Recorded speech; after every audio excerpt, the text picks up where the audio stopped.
What's going on, Colts Nation? I appreciate you joining me for another video where today I want to talk about the 2023 draft class and the expectations coming in 2024, the guys that we expect to step up, guys that could take on a larger role, guys that have a lot of potential. And coming into this season with the 2024 draft class and the potential of this draft class, how is it all going to mesh? Want to look at 2023 because there was a lot of picks, right? A lot of moving by Chris Ballard, ends up with a lot of draft picks here. And of course, the first of all of them was the quarterback, Anthony Richardson. And what we're really looking for, we saw plenty from, arm talent is there. You want him to keep working on his accuracies, especially in the short to intermediate game. But Anthony Richardson showed all the abilities, passing, running, whatever you need from a quarterback, showed it very early on before the injury happened. So with him coming back, that's all you want is just for him to stay on the field, just stay healthy, and we'll be able to win games. Okay, then you look at second round, Juju Brents, another guy coming into this year, going to have a lot of expectations. Just need him to stay on the field. That's what we're saying with a lot of this 2023 draft classes. Just need him to stay on the field.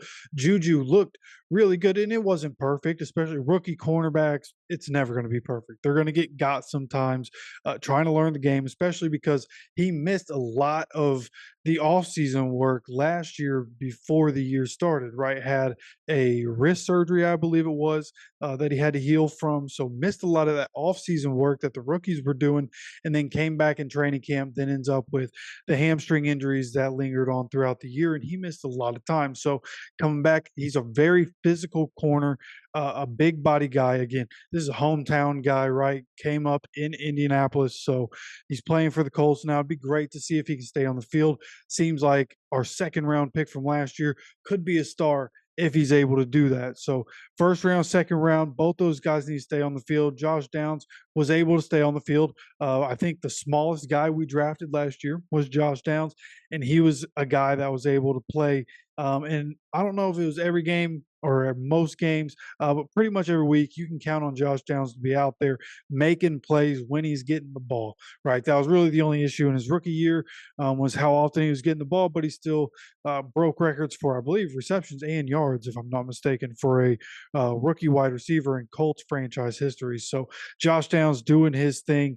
And as we talk about injuries with guys that were rookies last year, guys coming back from injuries this year, we're looking at guys like Daniel Scott, guy like Evan Hull, Titus Leo, and I believe Jake Witt. I can't remember if Jake Witt just didn't play or if he was injured. I think he was another guy, another rookie that had an injury.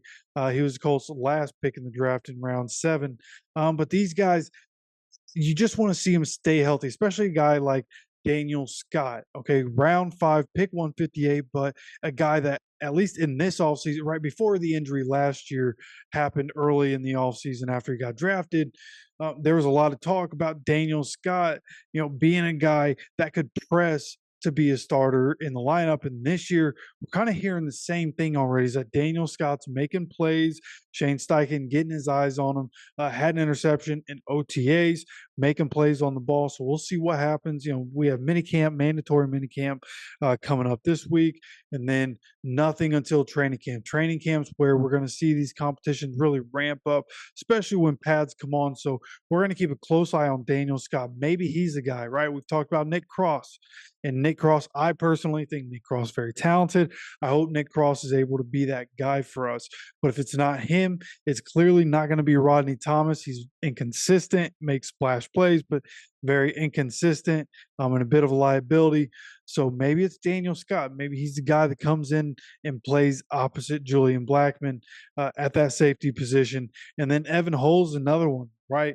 Coming back from his injury this year, what's he going to be? We didn't really go out and put anybody behind Jonathan Taylor. We're rocking with Trey Sermon and Evan Hull back there. So, and presumably Tyler Goodson, assuming we're going with 4 running backs every week again. So, I think Evan Hull has a chance to be kind of like a Naheem Hines, right? Being able to be a receiving back. He's a little bit smaller, but he's stout. right? And I don't know if he's quite like, I'm not going to put him on the level of Austin Eckler. Austin Eckler's lower body is crazy. His legs are very powerful. He's really good as a pass blocker. I don't know if Evan Hull's going to be quite that good.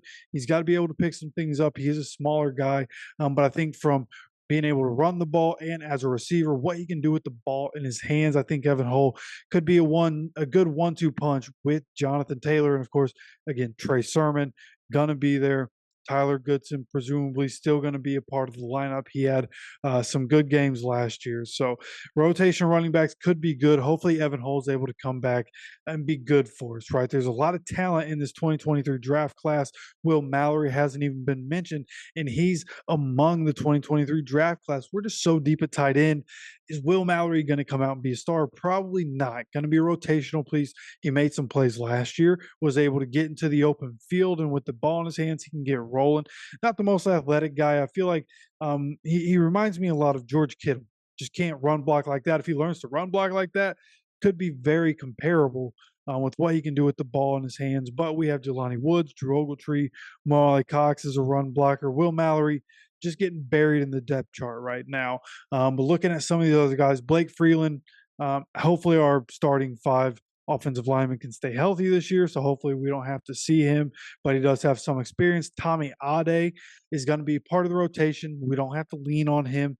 So a young guy that can continue to develop a freak athlete in the middle of the defense. I really like him. It'll be interesting to see just how much of a role he carves out in the defense with Raekwon Davis there. Obviously, Grover Stewart, DeForest Buckner. How much will we see Tommy Ade? Who knows? But he's going into his second year. We'll see what happens. Now, the only rookie from 2023 that is not on the team anymore, Darius Rush. We drafted 3 cornerbacks, and Darius Rush did not make it very far with the Colts. Ended up getting dropped pretty early on in the offseason process, and then gets picked up by the Chiefs, I believe it was, and the Chiefs didn't keep him around for very long. Darius Rush, to my knowledge, isn't on a team. He may have gotten picked up somewhere else and might be on a practice squad somewhere, but I don't think he is. But Darius Rush was a pick in round 5, number 138, just didn't work out for us. That's okay. Juju Brents, and then we had Jalen Jones. Jalen Jones, who at the moment looks like he might end up being cornerback 1. As the competition continues to go throughout training camp, we'll keep an eye on it. But I've tried telling people, like, Jalen Jones, what happened last year with Jalen Jones is not a fluke. Jalen Jones, there are certain metrics that you look at, if you look at it, Jalen Jones, for a rookie, still one of the better corners in the NFL all last season. He had to play all year. Juju Brents in and out of the lineup. Dallas Flowers got injured in week 4 and was out for the rest of the year. DJ Baker up and down when he was in the lineup. Jalen Jones was huge all year, all right, for a secondary that had problems. And again, he wasn't perfect, but he was a rookie.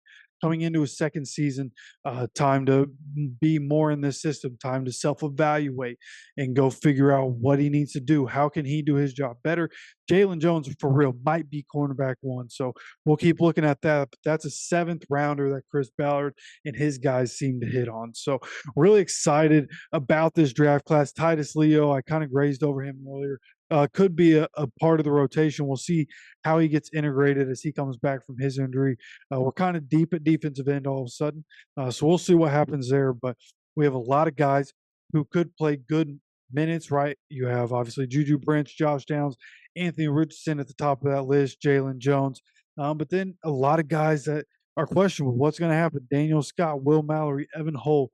What's going to happen with these guys? A lot to look forward to. But the 2023 draft class could be big. They just got to stay on the field. So much time missed in 2023 for these guys. So hopefully they're able to stay healthy. We can see what this team really is as it continues to be built through the draft primarily, and now around Anthony Richardson. So give me your opinions. How do you think the 2023 draft class is going to perform in 2024? What do you think is going to happen? You let me know down in the comment section. Don't forget to subscribe with notifications on as we continue to push out content throughout this offseason. Of course, I appreciate you stopping by for another video. As always, take care of yourself, take care of each other, and go Colts.